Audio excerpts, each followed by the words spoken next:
Hello bachcho, let's read this question. The question says cardiac activity could be moderated by the autonomous neural system. Take the correct answer. ठीक है, अब यहाँ पे चार option दिए गए हैं. First is the parasympathetic system stimulates heart rate and stroke volume. The sympathetic system stimulates the heart rate and stroke volume.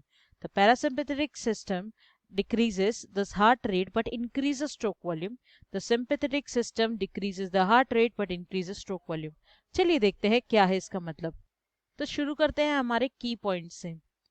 तो यहाँ पे बात की जा रही है ANS की, ठीक है, यानी कि ऑटोनॉमस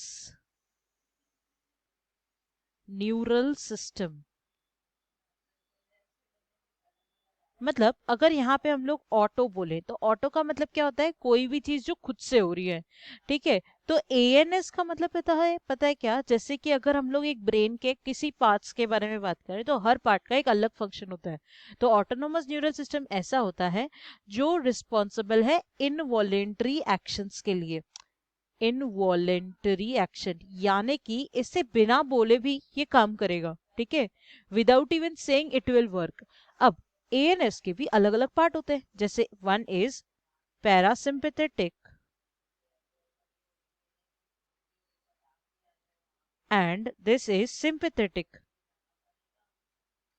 ठीक है, जब हम लोग पैरासिम्पैथेटिक बोलते हैं ना तो उसका मतलब क्या होता है, it is day to day routine वाला चीजें. Okay, day to day routine में चीजों को जो एक्ट करता है ऑटोनॉमस, जहाँ पे जैसे भी नॉर्मल हमारा ब्लड फ्लो है, ठीक है, वो सब रेगुलेट करने के लिए we have parasympathetic. And sympathetic मतलब स्ट्रेस कंडीशंस में this regulates, this will control stress conditions, heart rate. Okay, cardiac activity जब ऊपर नीचे हो जाती है तो this is controlled by sympathetic. अगर यहाँ पे देखा जाए तो पूछे cardiac activity could be moderated by autonomous neural system.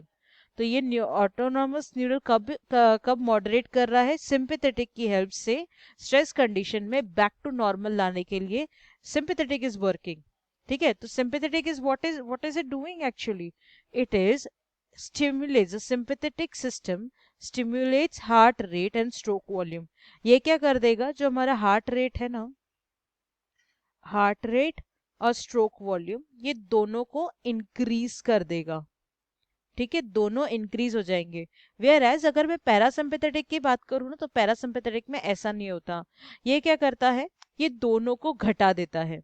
अब आप बोलेंगे कि यहाँ पे ऑप्शन में तो दिया होगा, है ना, the parasympathetic system decreases the heart rate, but यहाँ पे दिया है इंक्रीज स्ट्रोक वॉल्यूम. ये हमें नहीं चाहिए, हमें चाहिए दोनों घटा दे. तो हमारा ये भी आंसर करेक्ट हो सकता है.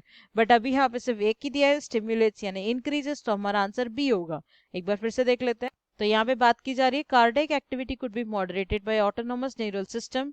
टिक the correct answer. Then the answer is the sympathetic system stimulates the heart rate and stroke volume, that is B. I hope you have understood well. All the best.